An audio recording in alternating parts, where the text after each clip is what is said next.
Alors, au menu ce soir, 21h, direction TPMP avec Jordan Bardella qui appelle à se battre pour la liberté d'expression. A-t-il raison ou non? Bah oui, la liberté d'expression, à mon sens, c'est quelque chose qui me tient à cœur. Chacun a le droit de s'exprimer. Le mieux, voilà, c'est toujours avec sagesse et respect, même si certains sont assez crus, mais même s'ils sont, voilà, s'ils n'ont pas un langage très fleuri, très rosé, eh bien, voilà, je peux pas donner tort à certains. Maintenant, comme je dis, il y a une façon de dire les choses, et lorsqu'elle est amenée de la meilleure des façons, le message est toujours mieux entendu et compris. Maintenant, on le sait pertinemment, il y a une certaine classe de personnes qui détestent la liberté d'expression, surtout quand elle ne va pas dans leur sens, voilà, de l'ego mal placé. Il y en a un peu chez tout le monde, mais certains, on dirait, sont nés avec, et ils sont extrêmement doués dans ce domaine. Allez, comme je l'ai dit, direction TPMP, mais avant ça, n'oublie pas, petit like et commentaire pour le soutien, la force et le référencement. Let's go, nous sommes partis, ça dure pas très longtemps, 5 minutes, et si je dois réagir, je couperai et je réagirai vite fait. Allez, tout à l'heure, à tout de suite plutôt. Ouais, je bug les gars, je bug, on est le matin. On n'avait pas lu la tribune. Ah, on va tout lire.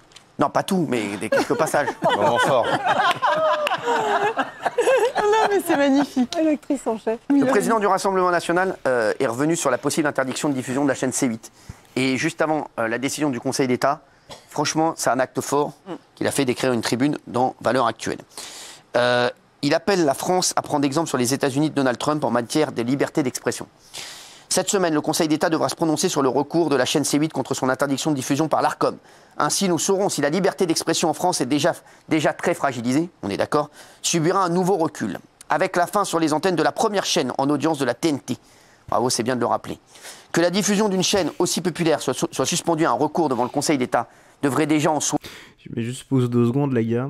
Il aime se faire mousser, il adore ça. alerter tous les défenseurs des libertés publiques en France, et notamment de la liberté d'expression. Il a raison, hein. Ça là-dessus, bravo à lui, parce que c'est... Il a dit d'autres choses. Ensuite, voilà, j'arrive. Un autre passage, quelques mois plus tard, cette non-reconduction peut devenir une réalité. La chaîne de télévision C8, qui existe depuis 20 ans, pourrait cesser d'émettre sur simple décision de l'Arcom et en dépit du soutien populaire. 1 million de signatures collectées dans une pétition en ligne. Ce serait tout à la fois un séisme dans le paysage audiovisuel français et une indéniable victoire de la gauche qui a fait de la dénonciation du prétendu empire Bolloré sa nouvelle raison d'être. Plus grave encore, on assisterait à une attaque sans précédent contre la liberté d'expression, visant cette fois une chaîne de télévision. Et il a raison sur ça, Jordan Bardella, puisque l'Arcom a donné raison à la France insoumise, hein, en enlevant C8, en décidant d'enlever C8. C'est ce qu'ils ont fait, ils leur ont donné raison, voilà, mais c'est complètement fou.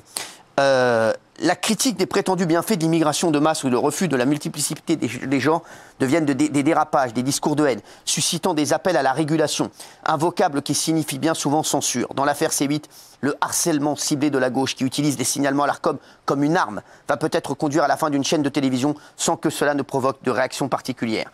Voilà, il a écrit une très longue tribune, voilà, Jordan Bardella, et sur la liberté d'expression. C'est assez vrai tout ce qu'il dit, hein. Et quand il dit que le harcèlement ciblé de la gauche qui utilise les signalements à l'Arcom comme une arme, il a raison parce qu'en fait c'est des signalements. Et comme vous avez des gens qui sont extrêmement présents sur les réseaux, etc., voilà, des mecs de la LFI, etc., ils ont fait énormément de signalements. Donc forcément, voilà, l'Arcom se penche sur des trucs. Mais bravo à Jordan Bardella en tout cas. Qu'est-ce que vous en pensez?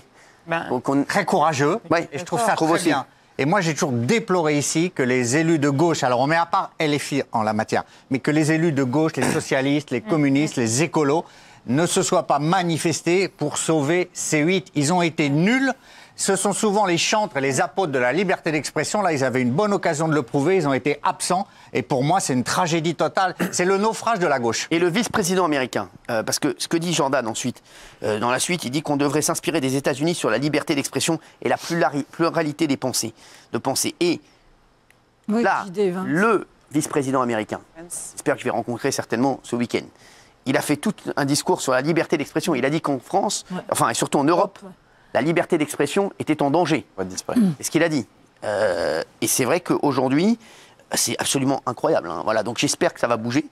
Mais en tout cas, il a eu le courage de le faire. Ouais. Parce que j'en ai pas vu beaucoup prendre position pour C8, hein, excusez-moi. Et surtout que C8 n'est pas n'importe quelle chaîne pour les politiques, puisque ça a été la première chaîne à donner la parole aux politiques devant un public, notamment de jeunes qui ne s'intéressaient pas du tout à la politique.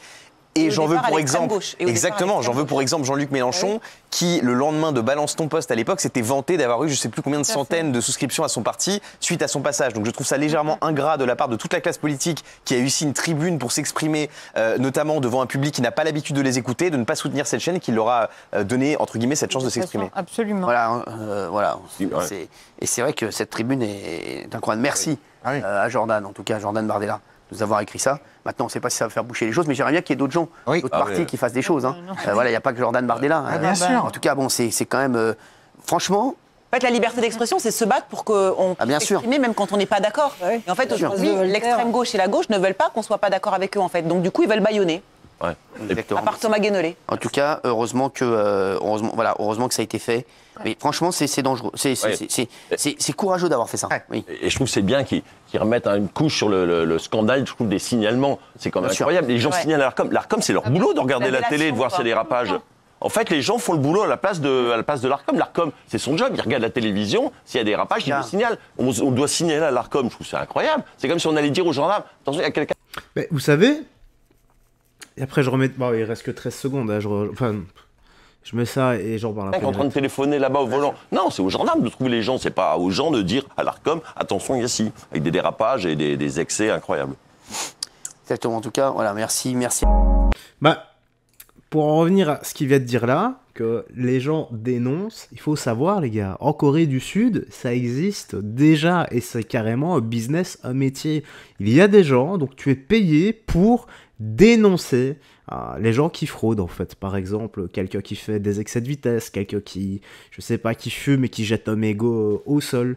T'en as un, il y a eu un reportage sur lui, un documentaire, il me semble que c'est toujours sur YouTube.